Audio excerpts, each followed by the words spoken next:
خالق قدوس جل وعلا نے اس آیت مقدسہ کے اندر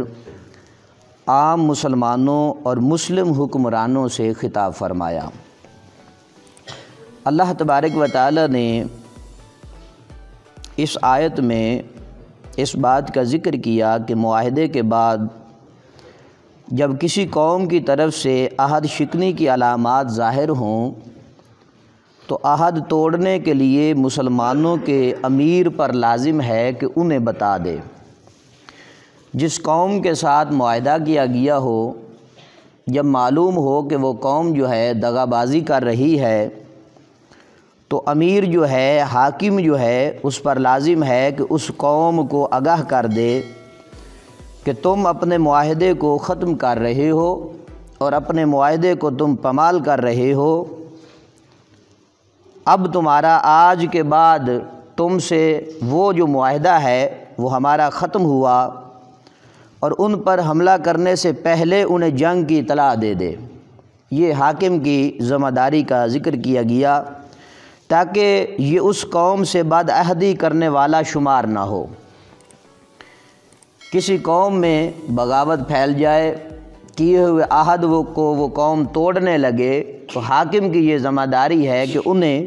پہلے آگاہ کر دے کہ تم سے جو ہمارا معاہدہ ہوا تھا تم اسے توڑ رہے ہو، لہٰذا آج سے ہم بھی اپنے اس معاہدے کو تم سے ختم کر رہے ہیں۔ جب اس قوم سے جنگ کرنے کا ارادہ کیا جائے تو اس قوم کو آگاہ کر دیا جائے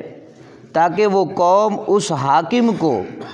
بد عہدی کرنے والا شمار نہ کرے۔ اگر ان کی جو عہد شکنی ہے اس قوم کی وہ روز روشن کی طرح ظاہر ہو جائے، وہ مسلمانوں پر حملے کرنے شروع کر دیں، مسلمانوں کو اذیت دینا شروع کر دیں، تو پھر اب انہیں بتانے کی بھی ضرورت نہیں ہے کیونکہ انہوں نے عہد کو توڑ دیا ہے۔ اور جو قوم عہد کو توڑ دیتی ہے ان کے لیے حکم یہ ہے کہ اللہ رب العزت نے فرمایا کہ ایمان والے جو ہیں ڈائریکٹ ان پر حملہ کر سکتے ہیں، ان سے اعلان جنگ کر سکتے ہیں۔ خالق قدوس جل وعلا نے فرمایا وَإِمَّا تَخَافَنَّ مِن قَوْمٍ خِيَانَةً، جب تمہیں کسی قوم کے خیانت کرنے کا، دغا بازی کا اندیشہ ہو تو فَانبِذْ إِلَيْهِمْ عَلَى سَوَاءٍ، تو برابری کی بنیاد پر تم انہیں اس عہد کو ان کی طرف پھینک دو۔ ان اللہ لا يحب الخائنین، کہ انہوں نے جو خیانت کی ہے تمہارے ساتھ، اس لیے کہ اللہ تبارک و تعالی جو ہے خائن قوم کو، جو خیانت کرنے والی ہے، اسے پسند نہیں فرماتا۔ اس آیت سے یہ بھی واضح ہوا کہ دین اسلام میں عہد سے متعلق دی گئی تعلیم جو ہے انتہائی شاندار ہے، اور کفار سے کیے ہوئے عہد کا بھی اسلام میں بہت لحاظ رکھا گیا ہے۔ یہاں کفار سے کیے گئے عہد کی پاسداری سے متعلق ہم ایک واقعے کا ذکر کریں گے۔ یہ اسلام کا معاہدہ ہے ذمی لوگوں کے ساتھ، کفار کے ساتھ، مشرکینوں کے ساتھ، یہود و نصارہ کے ساتھ،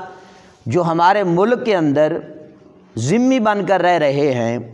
کہ آج تک کسی مسلمان نے ان کو تکلیف نہیں پہنچائی۔ یہ سب ان کے ساتھ ہے تو اسلام کے سبب سے ہے کہ اسلام نے انہیں وہ حقوق دیے ہیں جو حضور علیہ الصلوۃ والسلام کے دور اقدس سے چلے آ رہے ہیں۔ ان کے ساتھ جو معاہدہ ہے وہ کوئی بھی مسلمان کسی کافر کو، کسی عیسائی کو، کسی یہودی کو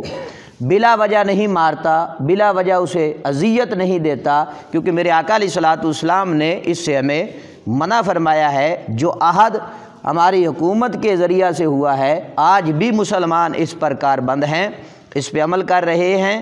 ہاں، جو ذمی ہمارے نبی علیہ الصلوۃ والسلام کی شان میں گستاخی کرتا ہے تو پھر اس کے لیے وہ قانون بدل جاتا ہے، کیونکہ قرآن اور حدیث سے یہ قانون جو ہیں بنائے گئے ہیں۔ نبی علیہ الصلوۃ والسلام کی شان میں جو گستاخی کرنے والا ہے اس کے لیے قانون بدل جاتا ہے، پھر وہ قانون عمل درآمد ہوتا ہے اس قانون کے اوپر جو غازی ممتاز حسین قادری رحمۃ اللہ تعالی علیہ نے جس قانون پر عمل کیا وہی اللہ اور اس کے رسول کا قانون ہے۔ لیکن اس معاہدے کے تحت انہیں جو عیسائی ہیں، جو یہودی ہیں، انہیں مسلمان جو ہیں بلا وجہ اذیت نہیں دیتے ہیں، کیونکہ میرے آقا علیہ الصلوۃ والسلام نے اس سے ہمیں منع کیا۔ حضرت سلیم بن عامر رضی اللہ تعالیٰ عنہ فرماتے ہیں کہ حضرت امیر معاویہ رضی اللہ تعالیٰ عنہ اور رومیوں کے درمیان ایک معاہدہ ہوا تھا۔ حضرت امیر معاویہ رضی اللہ تعالیٰ عنہ ان کے شہروں کی طرف تشریف لے گئے تاکہ جب وہ معاہدہ ختم ہو تو ان پر حملہ کر دیں، لیکن اچانک ایک آدمی کو چوپائے یا گھوڑے پر دیکھا کہ وہ پکار کر کہہ رہا ہے اللہ اکبر، عہد پورا کرو، عہد شکنی نہ کرو۔ کیا دیکھتے ہیں کہ یہ شخص حضرت عمر بن ابسا رضی اللہ تعالیٰ عنہ ہیں۔ حضرت امیر معاویہ رضی اللہ تعالیٰ عنہ نے ان سے اس کے بارے میں پوچھا تو انہوں نے بتایا کہ میں نے نبی اکرم صلی اللہ علیہ وآلہ وسلم کو یہ ارشاد فرماتے ہوئے سنا ہے،